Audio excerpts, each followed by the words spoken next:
Defective methods. There are many men of good minds, intelligent in regard to the Scriptures, whose usefulness is greatly hindered by their defective method of labor. Some who engage in the work of saving souls fail to secure the best results because they do not carry out with thoroughness the work that they began with much enthusiasm.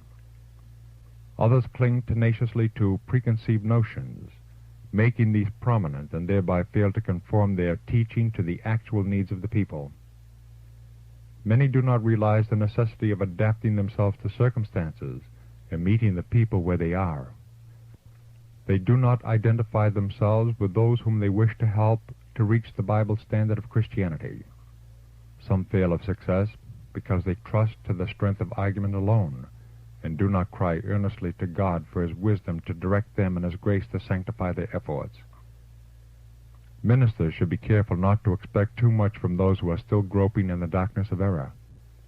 They should do their work well, relying upon God to impart to inquiring minds the mysterious, quickening influence of His Holy Spirit, knowing that without this their labors will be unsuccessful.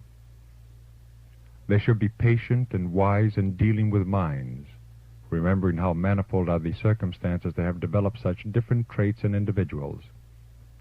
They should strictly guard themselves also, lest self get the supremacy and Jesus be left out of the question. Some ministers fail of success because they do not give their undivided interest to the work, when very much depends upon persistent, well-directed labor. They are not true laborers.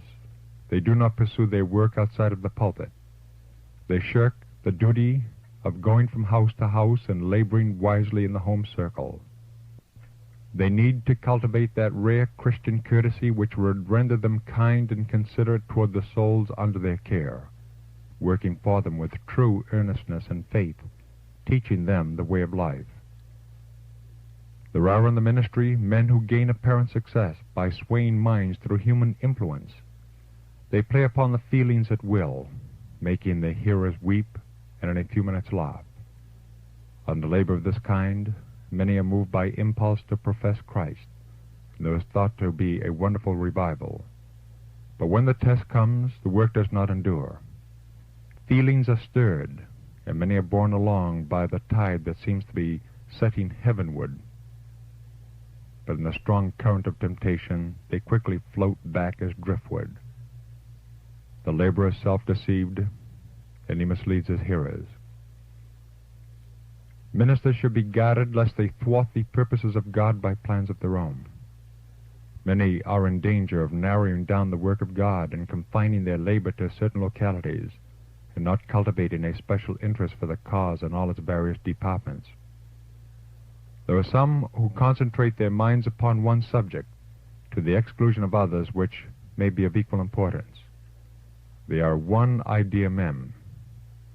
All the strength of their being is concentrated upon the subject on which the mind is exercised for the time. This one favorite theme is the burden of their thoughts and conversation. Every other consideration is lost sight of.